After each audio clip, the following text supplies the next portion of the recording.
Hello everyone. आज हम पढ़ने जा रहे हैं सॉलिड स्टेट। तो सॉलिड स्टेट में सबसे इंपॉर्टेंट होता है अरेंजमेंट ऑफ एटम्स। ठीक है, तो आपके सिलेबस में बेसिकली तीन तरीके के अरेंजमेंट होते हैं। एक को बोलते हैं सिंपल क्लोज्ड क्यूबिक, दूसरे को बोलते हैं बॉडी सेंटर्ड क्लोज्ड क्यूबिक, तीसरे वाले को बोलते हैं face centred closed cubic. SCC, BCC और एफसीसी। आपके जो भी नीट और जेई के सिलेबस में वो मेनली सारे क्वेश्चंस इसी से रिलेटेड आते हैं। तो हम आज उन्हीं को समझने की कोशिश करेंगे, उनका अरेंजमेंट कैसा होता है, पैकिंग एफिशिएंसी कैसी होती है, कोऑर्डिनेशन नंबर क्या होता है। तो आपको एक तरीके से ये पूरा मतलब सॉलिड स्टेट का ऑलमोस्ट 80% सिलेबस आज के लेक्चर में कंप्लीट हो गया। तो सबसे पहले स्टार्ट करते हैं अरेंजमेंट से। ठीक है, सबसे सिंपल एटम हम जानते हैं कि गोल होता है, एक सॉलिड स्फीयर होता है। ठीक है, किसी एटम को आपको अरेंज करना तो सबसे सिंपल तरीका क्या होता है? आपने मिठाई का डब्बा देखा होगा, ठीक है, उसमें लड्डू का डब्बा होता है, उसमें आप लड्डू देखो लाइन से रखे होते हैं, ऐसे इस तरीके का अरेंजमेंट होता है। ठीक है, तो ये टू डायमेंशनल अरेंजमेंट है, एक लेंथ के अकॉर्डिंग और एक वाइड के अकॉर्डिंग। लेकिन अगर इसी के ऊपर आप और लड्डू रख दो, ठीक है, सपोज मैं इसी के ऊपर और लड्डू रख लूं, तो ये अरेंजमेंट आप सबने देखा होगा। ठीक है, इसी को बोलते हैं सिंपल क्लोज्ड क्यूबिक। ठीक है, ये सबसे बेसिक अरेंजमेंट होता है, एससीसी इसको कहते हैं। इसको प्रिमिटिव भी कहते हैं, प्रिमिटिव यूनिट सेल। प्रिमिटिव का मतलब ही होता है बेसिक, ये सबसे पहला जो मॉडल बनता है उसको प्रिमिटिव कहते हैं। ठीक है, तो एससीसी मॉडल को अब हम स्टडी करते हैं। तो मेरे पास एक 3D मॉडल है आपको समझाने के लिए, तो आप इस तरीके के देखिए। सपोज सॉलिड स्टेट में सबसे जरूरी होता है इमेजिनेशन। अगर आप इमेजिन कर सकते हो तो सॉलिड स्टेट आपके लिए बहुत आसान है। जो लोग आगे बीटेक या आर्किटेक्चर वगैरह करना चाहते हैं तो उनके लिए बहुत जरूरी होता है ड्राइंग और अंडरस्टैंडिंग चीजों की। ठीक है, तो आप ध्यान से देखो, आप जिस रूम में बैठे हो उसको आप एक क्यूब मान लो। ठीक है, क्यूब क्या होता है? ऐसा क्यूबॉइड जिसकी लेंथ, ब्रेथ और हाइट तीनों बराबर हो। ठीक है, जिस रूम में बैठे हो एक क्यूब के कितने कॉर्नर होते हैं? 8। ठीक है, आपको यहाँ पे दिख रहा होगा कि 8 कॉर्नर। ठीक है, 8 कॉर्नर पे आप एक एटम रखते हैं, 1 2 3 4 5 6 7 8। तो ये जो अरेंजमेंट बन गया इसी को बोलते हैं सिंपल क्लोज्ड क्यूब। ठीक है, अब आप यहाँ पे ध्यान से देखो, जैसे यहाँ पर मैंने एटम छोटे बनाए, एक्चुअल में एटम फुल साइज के होते हैं। तो एटम यहाँ आपका सेंट्रल लाइन तक आएगा, पूरे एक बड़ी सी बॉल होगी, एटम मतलब एक दूसरे को टच करेगा। तो अगर एक्चुअल आप बनाना चाह रहे हो तो ये कुछ अरेंजमेंट ऐसा है, जो एक्चुअल 3D मॉडल जैसा होता है उसमें एटम आपका पूरा फुल मिड लेंथ तक आएगा, यहाँ तक इस तरीके से एटम आपको टच करते हुए दिखेगा। ठीक है, इस तरीके से आप बाकी के एटम बना सकते हो, ये 3D में आपका स्ट्रक्चर कुछ ऐसा है। लेकिन अंडरस्टैंडिंग के लिए मैंने यहाँ पे छोटे एटम बनाए, या ड्राइंग में भी छोटे एटम। तो ये जो अरेंजमेंट है इसी को बोलते हैं एससीसी अरेंजमेंट या सिंपल क्लोज्ड क्यूबिक अरेंजमेंट। ठीक है, अब आप ध्यान से देखो, जिस रूम में आप बैठे हो, सपोज इस कॉर्नर में एक एटम, ये वाला एटम, मैं यहाँ रूम के सेंटर में हूँ, ये वाले एटम को ऑब्जर्व करो। तो ये लाइन को अगर आप ध्यान से देखो, क्या ये एटम पूरा का पूरा इसके अंदर आ रहा है? दिस एटम, क्या ये कंप्लीटली इस यूनिट सेल के अंदर आ रहा है? नहीं, इसका कुछ हिस्सा शेयर हो रहा है। जैसे कॉर्नर पे अगर आप एक एटम को देखोगे तो वो बाजू वाले रूम में भी शेयर होगा, ठीक है, और ऊपर वाले फ्लोर के रूम में भी शेयर होगा। तो मेरा क्वेश्चन ये है कि इस एटम का, सपोज ये कॉर्नर वाला एटम है, इसका कितना पोर्शन इस यूनिट सेल के अंदर आ रहा है? ठीक है, आप ध्यान से देखो कि ये आपको बेसिक तरीका क्या है कि ये कितने रूम्स में डिवाइड होता है। जैसे ये एक यूनिट सेल है, ऐसे ही इसके बाजू में भी एक यूनिट सेल होगा, एक इधर होगा और एक इधर होगा। तो इसके आजू बाजू में मतलब टोटल इसको मिला के 4 होंगे, और 4 ही ऊपर होंगे, तो टोटल 8 है। तो ये एटम 8 में डिवाइड होगा, 1 2 3 4 और ऊपर 4, 8 में इक्वली डिवाइडेड है। तो इस रूम के अंदर उसका शेयर कितना हो गया?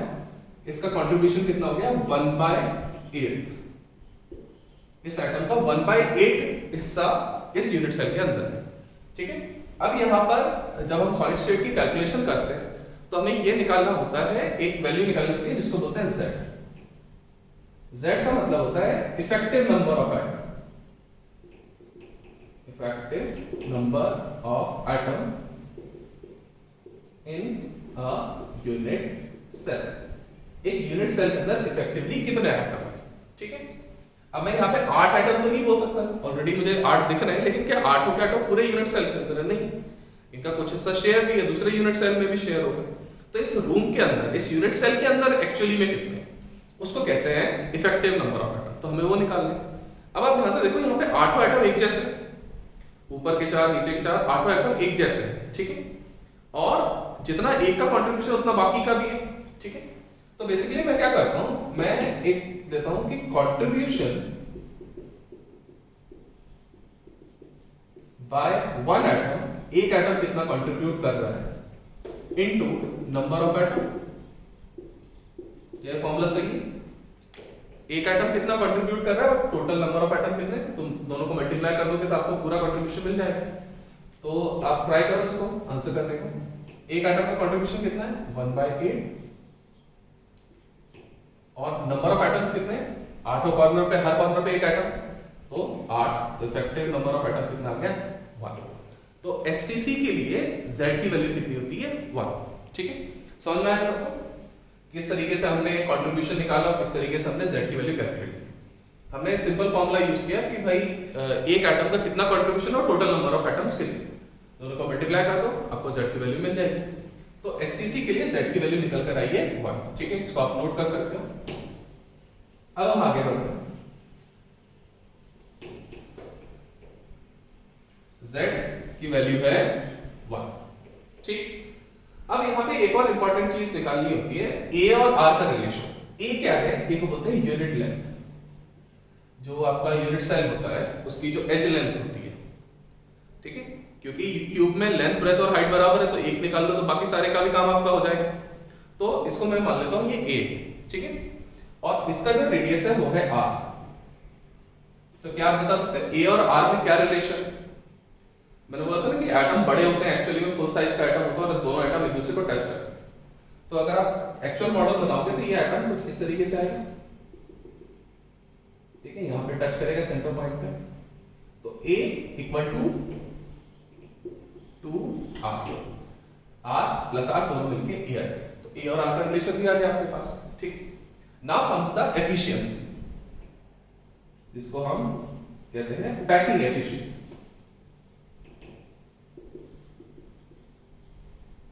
पैकिंग एफिशिएंसी क्या है और उसकी क्यों जरूरत पड़ रही है? आप देखो, आप कोई भी आपके पास बॉल है, उसको आपको एक डब्बे में अरेंज करना, आप अच्छे से पैक कर सकते हो, थोड़ा बहुत आगे पीछे करोगे और पैक हो जाएगा। लेकिन आप देखोगे कि आप कितना भी अच्छा उसको पैक करो, उसमें कुछ ना कुछ खाली जगह बच जाए। मतलब एफिशिएंसी जो है, क्या आप पूरा वॉल्यूम ऑक्यूपाई कर पा रहे हो डब्बे का? नहीं कर पा रहे हो, तो कुछ ना कुछ खाली जगह है वहां पे, ठीक है। इसका मतलब एफिशिएंसी हमेशा कम होगी। तो वो हमें निकालना होगा कि भाई किस तरीके की पैकिंग में कौन सी, किस में एफिशिएंसी ज्यादा होती है। सपोज मिठाई की दुकान है, हमें लड्डू ही पैक करने हैं, तो किस तरीके से हम लड्डू पैक करें कि भाई मैक्सिमम लड्डू बॉक्स के अंदर आ जाए। तो इसलिए पैकिंग एफिशिएंसी निकालना जरूरी है। तो अब पैकिंग एफिशिएंसी के लिए आप फॉर्मूला सोच सकते हो कैसे निकाला जाए। बेसिक एफिशिएंसी का मतलब क्या होता है कि आपको कितना एक्सपेक्टेड था और कितना मिला। जैसे आप एग्जाम देते हो, मार्क्स आते हैं, 500 मार्क्स का एग्जाम है, आपके 400 नंबर है, तो मैक्सिमम कितने आ सकते थे और आपने कितने ऑब्टेन किए, उसी के रेशियो से आप निकालते हैं। तो हम यहाँ पे एक फॉर्मूला डिराइव करने की कोशिश करते हैं कि पैकिंग एफिशिएंसी कैसे है। अब देखो, पैकिंग एफिशिएंसी यहाँ पे 3D मॉडल है, 3D ऑब्जेक्ट है, तो वॉल्यूम के टर्म में निकालनी होगी। अगर 1 डायमेंशनल होता तो लेंथ के टर्म में निकालते हैं, 2 डायमेंशनल होता तो एरिया के टर्म में निकालते हैं, 3 डायमेंशनल है तो हम वॉल्यूम के टर्म में। आप सोचो कैसे निकालोगे एफिशिएंसी, किसके निकालना है, एटम कितना वॉल्यूम ऑक्यूपाइड, तो volume occupied bye atoms, atoms ने कितना वॉल्यूम ऑक्यूपाई किया, ठीक है, divided by total volume. Total volume कितना, टोटल वॉल्यूम बेसिकली इसका क्यूब का वॉल्यूम, ठीक है। तो volume occupied by atom divided by total volume into 100, simple, ये फॉर्मूला बन जाएगा। अब एटम कितना वॉल्यूम ऑक्यूपाई है, एटम का शेप कैसा है, स्फेरिकल, तो स्फीयर का वॉल्यूम कितना होता है 4/3 पाई r क्यूब। लेकिन ये एक एटम का वॉल्यूम, ठीक है। हमारे केस में कितने एटम है, तो इसको हम मल्टीप्लाई करेंगे किससे, इफेक्टिव नंबर ऑफ एटम। थोड़ी देर पहले हमने निकाला z की वैल्यू, इफेक्टिव कितने एटम थे हमारे अंदर 1, तो हम किससे मल्टीप्लाई करेंगे उसको 1 से, divided by total volume. Total volume किसका होता है, क्यूब का वॉल्यूम, क्यूब की लेंथ कितनी है a, तो क्यूब का वॉल्यूम क्या होता है a क्यूब, ठीक है, इनटू 100। आपने एक फॉर्मूला डिराइव कर लिया, इजी सा फॉर्मूला है, कैलकुलेशन आप कर सकते हो। ठीक है, ट्राई करते हैं इसको सॉल्व करने का। अब देखो यहाँ पे वेरिएबल एक r है, पाई की वैल्यू तो हमें पता होती है 3.14, और एक है a। ठीक है, तो r और a में कोई रिलेशन है क्या? ये रहा, हमने कैलकुलेट किया, इसीलिए ये रिलेशन जरूरी था। तो अब आप इसमें वैल्यू पुट करो, 4/3 पाई r cube into 100 divided by a की वैल्यू कितनी है? 2r, और इसका हो गया q। ठीक, अब इसको सॉल्व करना शुरू करते हैं।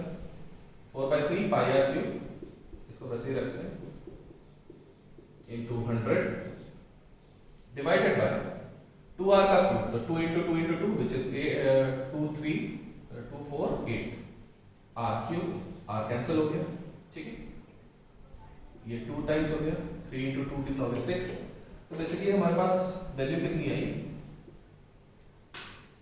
100 पाई बाय 6। इसको आप सॉल्व करोगे, पाई की वैल्यू आप 3.14 या 22.7/7 ले सकते हो। ये आपको एक नंबर देगा 52.6%। रफली ये जो नंबर हमारा निकल जाता है, ये लगभग आता है 52.6%। 52.6 से थोड़ा सा कम आता है, 52.4% आता है।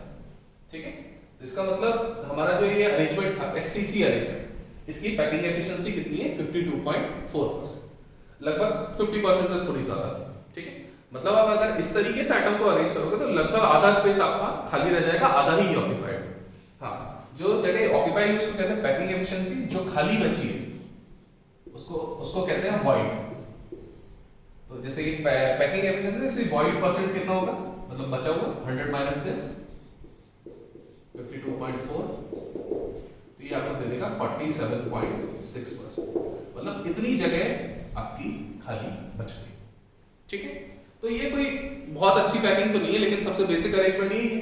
तो इस तरीके से अगर आप एटम को अरेंज करोगे तो आपको 52.4% की एफिशिएंसी मिलेगी और इतनी जगह आपकी खाली बच जाएगी। ठीक है, तो यहाँ पे ये सब चीजें इंपॉर्टेंट होती है, इसी पे क्वेश्चन पूछे जाते हैं। सबसे पहले कि कंट्रीब्यूशन ऑफ एटम निकालना आना चाहिए आपको, Z निकालना आना चाहिए, A और R का रिलेशन निकालना आना चाहिए, और पैकिंग एफिशिएंसी कैलकुलेट करनी आनी चाहिए। ठीक है, ये डेटा तो आपको बिल्कुल याद ही होने चाहिए। अब एक और चीज इसमें होती है, उसको कहते हैं, मैं यहाँ पे थोड़ा सा इसको मिटा देता हूँ, ठीक है, ताकि जगह हो जाए। एक और चीज यहाँ पे होती है कोऑर्डिनेशन नंबर।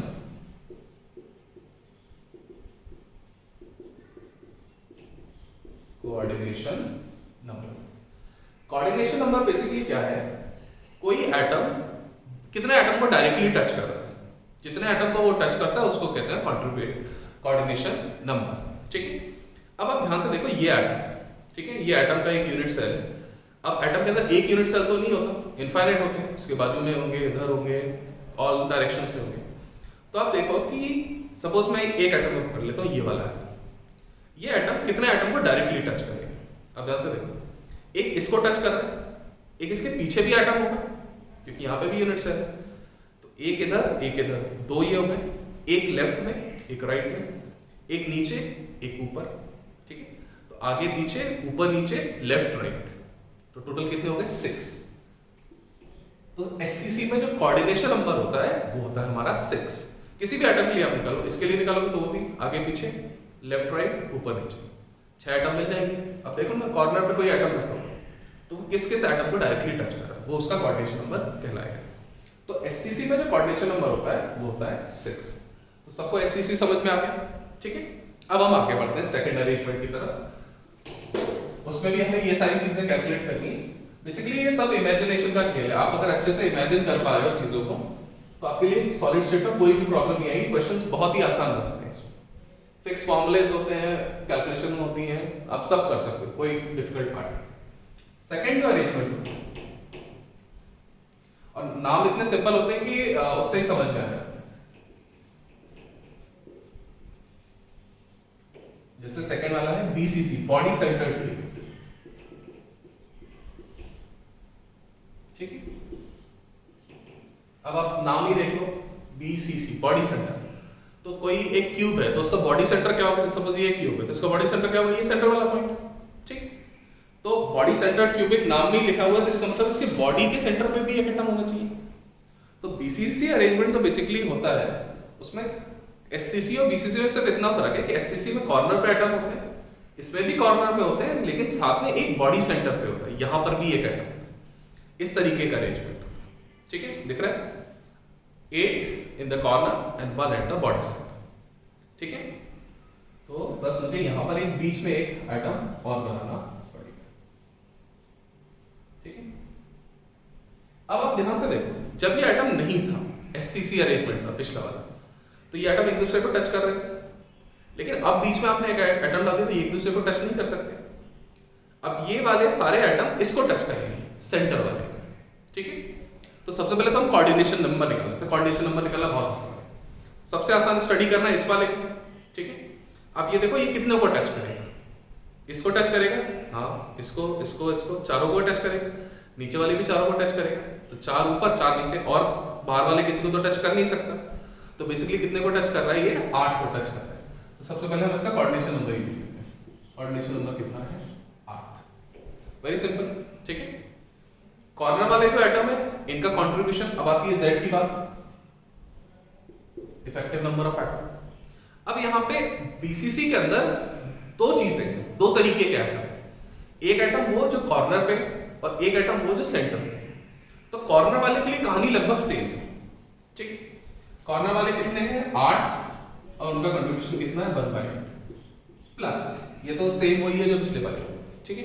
इसका यूनिट सेल थोड़ा बड़ा होगा पिछले वाले से, लेकिन ये जो बॉडी सेंटर वाला है इसका कंट्रीब्यूशन कितना है। अब देखो, ये मैं सेंटर में इसको रखा हुआ है, बॉडी के सेंटर में, इसका इस यूनिट सेल के अंदर कंट्रीब्यूशन कितना है, क्या ये पूरा का पूरा के अंदर है, हाँ, तो इसका कंट्रीब्यूशन 100% है, मतलब मैं इसका 1 मान सकता हूँ पूरा का पूरा। और कितने एटम है ऐसे, 1, तो बेसिकली Z की वैल्यू कितनी आ गई, ये कितना हो गया 1, ये कितना हो गया 1, 1 + 1 2। तो देखो प्रोग्रेशन भी आ रहा है, पिछला वाला SCC 1 था, BCC 2 है, इजी है। तो यहाँ पे हमने Z कैलकुलेट कर लिया 2, ठीक है। अब नेक्स्ट थिंग, A और R का रिलेशन बहुत इंपॉर्टेंट होता है,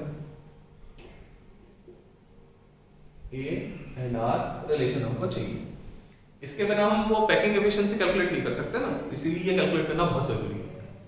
अब आप ध्यान से देखो, क्या यहाँ A = 2R है, नहीं, क्योंकि एटम एक दूसरे को टच नहीं कर रहे। तो अब कौन सा एटम है जो एक दूसरे को टच कर रहा है, बेसिकली सेंटर वाले से सब टच हो रहे हैं। तो सेंटर की जो बॉडी डायगोनल है, बॉडी डायगोनल मतलब इस टॉप कॉर्नर से वो बॉटम अपोजिट कॉर्नर, मतलब यहाँ पे अगर आप देखोगे तो ये टॉप कॉर्नर और इसका अपोजिट वाला बॉटम, इसको ज्वाइन करो। इसको जब आप ज्वाइन करोगे, ठीक है, यहाँ पे आप देखो, आप ज्वाइन कर रहे हो, यहाँ से यहाँ तक ऐसे सेट, यहाँ से क्रॉस करती हुई लाइन जाएगी, बॉडी के सेंटर से पास होगी। तो बॉडी सेंटर की जो लेंथ होती है एक क्यूब के अंदर, वो कितनी होती है, बेसिक ज्योमेट्री में हमने पढ़ा है A√3, ठीक। अब A√3 के अंदर रेडियस कितने आ रहे हैं, अब देखो, इसका एक रेडियस आ रहा है, आधा एटम अंदर है, तो एक रेडियस, इसके 2 रेडियस आएंगे, पूरी डायमीटर आएगी ना, तो R + R 2R हो गए, और एक किसका, तो R + 2R + R, तो टोटल कितने R हो गए, 4R। ये रिलेशन भी मिल गया हमको। इसको थोड़ा सा रीअरेंज कर देते हैं, A = कितना आ जाएगा, 4R/√3, very important, body centre है, 4R/√3 relation. Now next thing, eta मतलब efficiency, same formula, volume occupied by the atom into number of atom divided by total volume. तो एक एटम का वॉल्यूम कितना होता है, अब देखो स्फीयर तो है ही, 4/3πr³ into number of atom मतलब Z, ये रहा Z, कितना है 2, वॉल्यूम A³ और परसेंटेज निकालना तो 100, समझ। बस अब पिछले वाले में इसमें फर्क क्या है, A और R का रिलेशन अलग है क्योंकि अरेंजमेंट अलग है, ठीक। अब आप सपोर्ट करना शुरू करो, तो A4/3πr³ × 2, ठीक है। तो 4 × 2 कितना हो गया, 8, ठीक। डिवाइडेड बाय A की जगह अब आप क्या पुट करोगे, 4R/√3, इसका क्यूब करना है, क्यूब करना मतलब 3 टाइम मल्टीप्लाई करना है, तो 8 by 3 pi r cube divided by 4 into 4 into 4 कितना होगा 4 4 16 16 4 64 64 r cube divided by √3 into √3 into √3 मतलब 3 √3। ठीक है, ये सब कैलकुलेशन आपको करनी आनी चाहिए, फास्ट होनी चाहिए। ठीक है, प्रैक्टिस के साथ आएगा। अब आप इसको सॉल्व कर लो। ठीक है, 3 से 3 कैंसिल, 8 8 64 होता है। ठीक है, ये √3 ऊपर चला जाएगा तो √3 पाई आर क्यूब भी कैंसिल, तो आर क्यूब ये भी टेंशन खत्म हो गई। ठीक है, 100 चल ही रहा है हमारा साथ में। और अब आप ध्यान से देखो और क्या बचा हमारा यहाँ पे 8 बचा हुआ था। अब कुछ बचा है क्या, √3 ऊपर आ गया, बाकी सब कैंसिल हो गए, ये आ गया। जब आप इसको पुट करोगे तो क्या आंसर आएगा, √3 की वैल्यू होती है 1.732, पाई की value 3.14 into 100 by 8. When you calculate it, what will you get? You will get the value approximately equal to 62.04%. मतलब इसमें जो पैकिंग एफिशिएंसी है वो कितनी है हमारी 68.04% के आसपास है। इसको अप्रोक्सीमेट आप 68% मान सकते हो। तो पिछले वाले अरेंजमेंट में और इस वाले अरेंजमेंट में कौन सा बेटर है, ये वाला बेटर है। अगर आपको लड्डू अरेंज करने, सब लड्डू के नाम नहीं सोचो, लड्डू अरेंज करने तो एटम के ऊपर एटम मत रखो, लड्डू के ऊपर लड्डू मत रखो, 4 लड्डुओं के ऊपर एक लड्डू रखो, तो वो वाला अरेंजमेंट बन जाता है बीसीसी अरेंजमेंट। वो ज्यादा बेटर है, वो आपको ज्यादा एफिशिएंसी देगा। कितनी, पिछले वाला 52 था, ये वाला 68 है, तो 18% एफिशिएंसी आपकी इंप्रूव होगी। और क्या बच गया हमारा कैलकुलेट करने को, एक चीज ही बच गई थी, वो है वॉइड परसेंट। तो अगर एफिशिएंसी 68% है तो वॉइड परसेंटेज कितना होगा, 100 minus 68 which is equal to 32%। तो यहाँ पे हमारा जो खाली जगह है, जो वेस्ट वाली जगह है, एम्प्टी स्पेस है, वो हमारा कम हो गया। तो ये बेटर अरेंजमेंट है पिछले वाले से। तो अच्छा है, अगर आप एटम को अरेंज करोगे इस तरीके से तो आपको ज्यादा अच्छे रिजल्ट्स मिलेंगे। ठीक है, तो समझ में आया सब कुछ। बीसीसी एससीसी समझ लो तो बीसीसी समझ में आ जाएगा। अब आते हैं तीसरे नंबर वाले। तीसरे नंबर वाला और आसान है। ठीक, उसको बोलते हैं FCC, third and most important. FCC, FCC का मतलब होता है फेस सेंटर्ड क्यूबिक। ठीक है, ये सब मैं रब कर देता हूं। यही सारी चीजें आपको उसमें भी कैलकुलेट करनी है।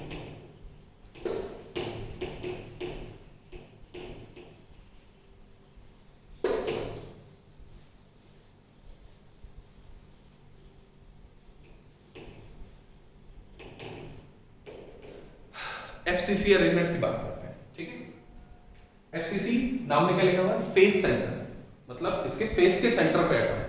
फेस सेंटर मतलब ये जो दीवार है इसके सेंटर में बीचों बीच में एक एटम रखा हुआ है। तो आपको सबसे पहले तो एससीसी बनाना है, सिंपल क्लोज, एक बढ़िया सा क्यूब बना हुआ। ठीक है, 8 कॉर्नर वाला क्यूब, 8 कॉर्नर ही होते हैं क्यूब में। ठीक है, बीच वाली लाइन डॉटेड बनाएंगे, थोड़ा सा 3D वाला इफेक्ट आता है ना। कॉर्नर पे एटम रखा हूं। ठीक है, मैं कॉर्नर पे भी एटम रख देता हूं, ये मैंने एटम। ठीक है, छोटे छोटे ही बनाता हूं क्योंकि ताकि भीड़ ना हो जाए यहाँ पे। अब इसके अलावा और क्या करना है आपको, फेस सेंटर पे भी एटम रखना है। अब एक क्यूब के अंदर कितने फेस होते हैं, ये अपन ने बहुत बेसिक चीज है जो आपको पता होनी चाहिए। एक क्यूब है, इसमें 8 कॉर्नर होते हैं, 6 फेसेस होते हैं। जो रूम में ऐसे सॉलिड की सबसे अच्छी बात यह है कि जो रूम में बैठे हो उसी को इमेजिन करो। जिस रूम में आप बैठे हो उसमें कितने फेस हैं, 4 तो साइड में, 4 दीवारें ऊपर और नीचे, टोटल फेसेस कितने हो गए 6। ठीक, तो यहाँ पे 6 फेसेस। तो एटम कितने आप पुट कर सकते हो, 6। तो इसको मैं यहाँ पे पुट कर रहा हूँ, फेस के सेंटर में पुट कर। ये जो डार्क वाला जो एटम बन रहा है वो फेस सेंटर। ठीक है, सेम साइज का ही है, थोड़ा सा बड़ा बना सकता है। ये ऊपर हो गया, ये साइड में हो गया, ये नीचे हो गया। ठीक है, ये पीछे वाली दीवार पे हो गया, ये साइड वाली दीवार पे हो गया, और एक फ्रंट वाली दीवार पे यहाँ पे हो गया। 1 2 3 4 5 6। ठीक है, 6 फेस सेंटर के आपके एटम हो गए। अब सेम वही चीज यहाँ पे भी कैलकुलेट करनी है। सबसे पहले हम कैलकुलेट करने की कोशिश करेंगे z। ठीक है, z के लिए अब कॉर्नर वाला एटम अगेन सेम कितने 8, कंट्रीब्यूशन कितना 1/8 प्लस फेस सेंटर वाला एटम ये रहा, ठीक है। ये एटम को मैंने सपोज यहाँ पे रखा हुआ है ऊपर दाबते हुए ऐसा। अब आप ये देखो कि ये वाला जो एटम है हमारा ये कितने उसमें डिवाइड है, आधा नीचे है आधा ऊपर है। सपोज इस दीवार पे एक एटम रखा हुआ है तो उसका आधा हिस्सा इस रूम में होगा, आधा बाजू वाले रूम में होगा, तो इस रूम में उसका कंट्रीब्यूशन कितना हुआ 1/2, कंट्रीब्यूशन इज 1/2। और ऐसे हैं कितने 1 2 3 4 5 6, तो कैन यू कैलकुलेट इट, ये 3 हो गया, ये 1 हो गया, तो टोटल कितना नंबर है 4। इसका z कितना है 4, ठीक है। तो थोड़ा सा आपको फीलिंग आ रही होगी कि इसमें एफिशिएंसी ज्यादा होनी चाहिए, नंबर ऑफ एटम्स बढ़ रहे हैं ना, ठीक है। अब आती है बात ए और आर के रिलेशन की, ए एंड आर रिलेशन। पिछले वाले में अपन ने लाइन जो पास की थी वो बॉडी डायगोनल से पास की थी, कॉर्नर टॉप कॉर्नर से बॉटम कॉर्नर वाली। इसमें एटम जो है वो फेस सेंटर पे है, याद रहे इसका बॉडी सेंटर खाली है, यहाँ पे बीच में कुछ नहीं है जो पिछले वाले में था, यहाँ से पास है। तो यहाँ पे आपको फेस सेंटर फेस डायगोनल बनानी पड़ेगी क्रॉस में। फेस सेंटर कितना होगा ए, तो ये कितना हो गया a√2, ठीक है। ये जो लेंथ है ये कितनी है a√2, और रेडियस कितने r 2r, again 4r, a√2 equal to 4r, again a equal to 4r/√2, relation भी आ गया, ठीक है। नाउ हम कोऑर्डिनेशन नंबर भी कर ही लेते हैं कैलकुलेट। एक एटम कितने एटम को टच कर रहा है, तो कैसे स्टडी करोगे, ठीक है। किसको स्टडी करना आसान है, सोचो आप क्या करो, इस कॉर्नर वाले को पकड़ लेते हैं, ये कितने को टच कर रहा है। यहाँ पे बीच में एटम रखा है तो ये आपस में तो एक दूसरे को टच नहीं कर पाएंगे। ये कॉर्नर वाला क्या करेगा, इस फेस सेंटर वाले को लेकिन टच करेगा, ठीक है। This corner atom will touch the face centre atom, ठीक है। तो जब आप फेस सेंटर पे एटम को टच करोगे तो आप देखो कितने फेस सेंटर में ये डिवाइड हो रहा है, 1 2 3 4, तो इस ऐसे हो गए 4 ऐसे होंगे, ठीक है, और 4 ऐसे भी होंगे, तो 4 4 4 कितने हो गए 12। इसका कोऑर्डिनेशन नंबर कितना होता है 12। ये थोड़ा सा इमेजिन करना मुश्किल है, आप घर जाके प्रैक्टिस करना, इसको बना के कोशिश करना, आपको तब समझ में आएगा कि इसका कोऑर्डिनेशन नंबर 12 क्यों है। बेसिकली आपको ये चेक करना है कि एक एटम कितने एटम को डायरेक्टली टच कर रहा है, जितना एटम को टच करेगा वो उसका कोऑर्डिनेशन नंबर कहलाएगा। तो जो FCC है उसका कोऑर्डिनेशन नंबर कितना है 12। अब आपकी सबसे इंपॉर्टेंट चीज व्हिच इज पैकिंग एफिशिएंसी। तो packing efficiency same formula, volume of the atom 4/3 pi r³ into number of atoms 4, effective number 4 divided by volume is a³ into 100, okay. अब मल्टीप्लाई कर देते हैं, ए और आर एक ही जगह पुट करना है तो 4r/√3 पुट करेंगे, 4/3 pi r³ into 4 divided by 4r/√3। अब देखो कैलकुलेशन थोड़ी आपकी आसान हो जाएगी। 4 का क्यूब हो रहा है तो 4 कटने के चांस है, 2 4 ऊपर है 3 4 नीचे, तो बेसिकली डिनोमिनेटर में हमारे पास r का क्यूब तो कैंसिल ही हो जाएगा, ठीक है, तो r को कैंसिल कर देते हैं। 4 into 4 ऊपर है, 4 into 4 नीचे, तो एक नीचे 4 बचेगा, पाई बचेगा, ठीक है, और यहाँ पे हमारा 3 भी है। अब यहाँ पे नीचे √2 है, तो √2 into √2 into √2 कितना हुआ 2√2, ओके, ये हो गया 2।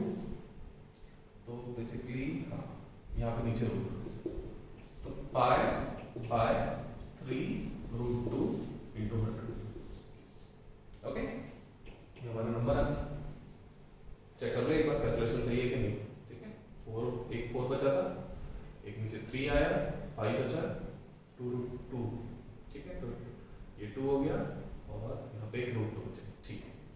अब आप उसमें वैल्यू पुट कर देंगे, √2 की वैल्यू कितनी होती है, पाई की value 3.100 into 3.14 divided by 3 into √2 के लिए 1.41। इसको जब आप कैलकुलेट करोगे तो आपकी वैल्यू आएगी अप्रॉक्सीमेटली 74.04%। अप्रॉक्सीमेट आप 74% मान सकते हैं, ठीक है। तो हमारी जो पैकिंग एफिशिएंसी FCC की वो कितनी है 74%। तो सबसे एफिशिएंट जो सिस्टम होता है, अगर आपको स्फीयर्स को अरेंज करना है तो एफसीसी सबसे एफिशिएंट मेथड है। इससे ज़्यादा एफिशिएंट कोई मेथड नहीं होता, इससे ज़्यादा एफिशिएंसी हम नहीं अचीव कर सकते। ठीक है, इसमें खाली जगह कितनी है, मतलब वाइट स्पेस कितना है, 100 - 74 विच इज 26%। समझ में ये बात? तो तीनों अरेंजमेंट में एससीसी, बीसीसी और एफसीसी, इसमें क्या क्या चीजें आपको याद रखनी होती हैं वो अभी हम देखते हैं।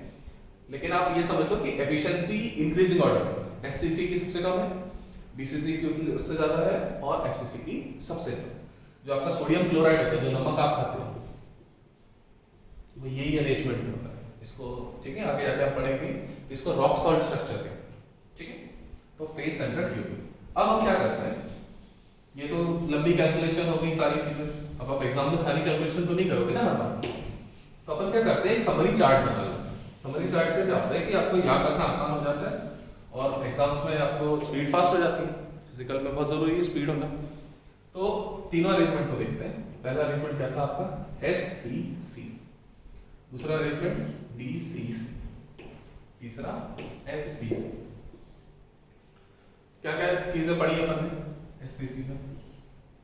पहले इमेजिन करो कि स्ट्रक्चर कैसा है। एससीसी क्या है, आप जिस रूम में बैठे हो उसके आठों कॉर्नर पे एटम, ऊपर 4 नीचे 4, ये कौन सा अरेंजमेंट हुआ, एससीसी। उसी में आपने बॉडी सेंटर पे भी डाल दिया तो कौन सा हो गया, बीसीसी, बॉडी सेंटर क्यूबिक। ठीक है, फिर उसको हटा दो। अब क्या करो, हर फेस के सेंटर पे एक एटम करो, मतलब चारों दीवार ऊपर और नीचे, तो कितने हो गए 6। ठीक है, उन पे भी अगर आप एटम डाल दोगे तो उसको बोलेंगे फेस सेंटर्ड क्यूबिक। तो तीनों स्ट्रक्चर इमेजिन कर लिया। ठीक है, अब स्टार्ट करते हैं। इसके लिए z की वैल्यू कितनी होती है, 1, इसके लिए 2, इसके लिए 4। इंक्रीजिंग ऑर्डर है, कोई प्रॉब्लम नहीं है। ठीक है, याद रहेगा कैसे निकालते हैं, contribution by 1 atom into number of atom. SCC में कॉर्नर वाले का कितना था, 1/8 इनटू 8, क्योंकि 8 एटम थे। बीसीसी में कॉर्नर वाला प्लस बॉडी सेंटर, कॉर्नर वाले का कितना, 8 इनटू 1/8 प्लस 1 इनटू 1, 2। और एफसीसी के लिए कॉर्नर वाला और फेस सेंटर, कॉर्नर वाले का 8 इनटू 1/8 1 हो गया, और फेस सेंटर पे कितने हैं, 6, और सबका कंट्रीब्यूशन कितना, 1/2, तो 6 इनटू 1/2 3 प्लस 1 4। ठीक, तुरंत आप सोच सकते हैं। फिर हम देखते हैं ए और आर का रिलेशन।